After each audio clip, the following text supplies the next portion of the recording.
over the weekend, quite a number of people went across the causeway, maybe to visit their relatives, friends, jalan-jalan makan-makan, or to pump petrol. Now, of course, we saw the videos and photos emerging of drivers at petrol kiosks, and one photo caught the attention of even the ex-PM Najib, who came out with a Facebook post, and I paraphrase. Basically, he said, RON 95 is heavily subsidized for the Malaysians, and that if foreigners are allowed to pump RON 95, the government loses the public's money.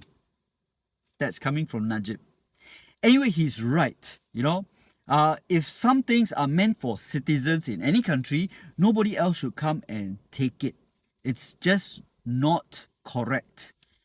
Now, to those drivers from Singapore who went across the causeway to do such things, well, let me just remind you, your COE for your car here in Singapore does not mean it's a certificate of entitlement for your behavior here in Singapore or anywhere else.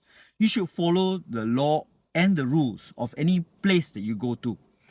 Now, at the same time, I also want to remind the Malaysians, whenever Singaporeans say anything about foreigners, our MPs are quick to say, hey, don't be xenophobic. So I just want to say, I want to share the same advice. Please, don't be xenophobic, because it's not all of Singapore, right? Just a handful of people. Now, Mothership also came out with an article about Najib's post, and there were thousands of comments. And I agree, with the Singaporeans talking about the Singaporean drivers. I agree with the Malaysians living in Malaysia talking about the Singaporean drivers. Fine. But then there were some Malaysians working here in Singapore and then dishing out things like, I don't respect Singapore anymore because of this type of driver. Singaporeans are blah, blah, blah. I mean, you come here and work. Yeah, you got complaints. You feel frustrated. Keep it with your circle. But don't publicly try and shame or badmouth Singapore and Singaporeans. I don't think that's fair. I mean, you're here to earn a living. Then just earn a living. If you got a problem, then why are you still here? I mean, if you hate Singapore and Singaporeans so much, you can always leave, what?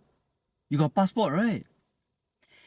Anyway, it's not all of them. It's just a handful of people who are complaining about Singapore and Singaporeans while working here and enjoying the, 1 to 3 or 1 to 3 point something exchange rate? I mean, to those people, if you got values and principles, then leave lah. Go back home, help to build your country, wherever you come from, whether it's Malaysia or anywhere else. I mean, if you really hate us so much, if you really hate Singaporeans so much, instead of being here, go back to your country and build a better future and show us up. What do y'all think about it?